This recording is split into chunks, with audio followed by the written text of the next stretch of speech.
He had never once during their 2-year-long marriage said that he loved her, but he had shown her in so many ways that she had believed that was enough.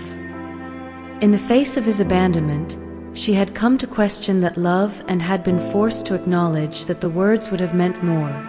The words would have meant everything. They would have set his love in stone. Now he was standing here telling her that he had wanted Kayla after all?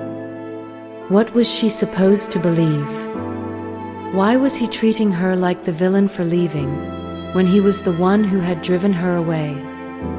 In the midst of her turmoil, she heard an unmistakable sound, the familiar irrepressible chatter and giggle of a toddler, of a particular toddler. Bronwyn's panicked gaze swung to the open door, and she was horrified to see the babysitter leading her beautiful daughter toward the room. Her anxious gaze swung toward Bryce, but he seemed oblivious. He was watching her intently, still wanting an answer to his previous question.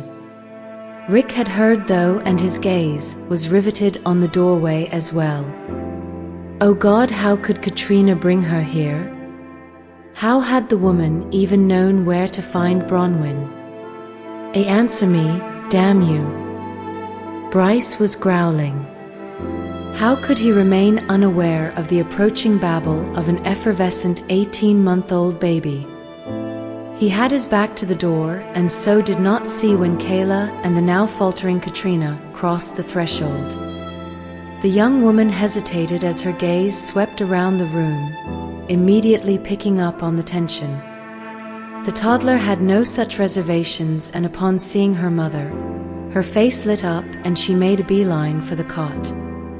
She was muttering incoherently under her breath, as was her wont, and her nappy-clad bottom waddled comically as she toddled her way toward Bronwyn. Bryce still seemed to have no idea that she was there, and as Kayla passed by the bemused Rick, barely sparing him a glance, she was suddenly confronted by an obstacle in the form of her tall father.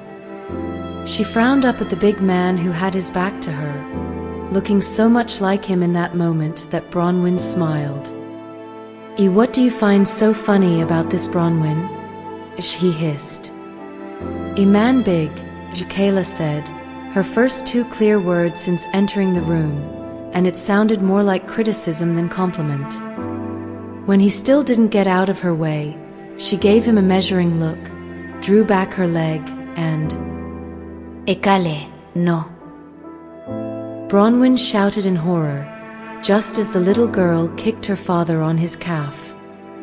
Bryce staggered a little, shocked rather than hurt, and whirled around, scanning the room desperately for a few seconds before dropping his gaze to the mutinous tiny girl before him.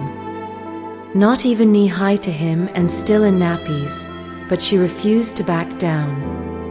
Kayla go. She stated like a queen, sweeping by her enthralled father. When she reached her destination, she stopped and stared up at her next obstacle with a fulminating glare. The bed was too high for her to climb onto, so the beautiful little imp with her mop of silky brown hair and her big ice blue eyes swept beguilingly back to the tall man she had just slighted and undid him with a charming smile before lifting her arms demandingly. Up, peas, she commanded with the air of one accustomed to getting her way. The please was just a formality, and her father was helpless to do anything but obey.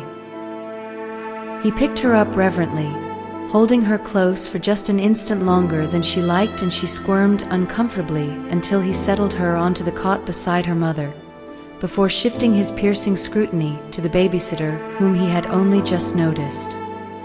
I'm sorry, Bronwyn, Katrina spoke uncertainly from the doorway, unnerved by Bryce's direct stare. When you were late, I called the restaurant, and they told me what had happened. I spoke to the doctor before bringing her here, and he said that you weren't contagious. I have a date, and I thought. You thought that you'd leave a little girl in hospital with her sick mother? Bryce completed incredulously. The woman looked uncomfortable, and Bryce veered his furious gaze back to Bronwyn, who had her forehead resting on Kayla's as she and her daughter communed without words. It was such a striking picture that he paused for an instant before launching an immediate attack. This is the type of irresponsible people you entrust our daughter's care to? Katrina's eyes widened at his revealing words, and Bryce turned to face the young woman again, ignoring the surprised expression on her face. Thank you, miss. Your services will no longer be required.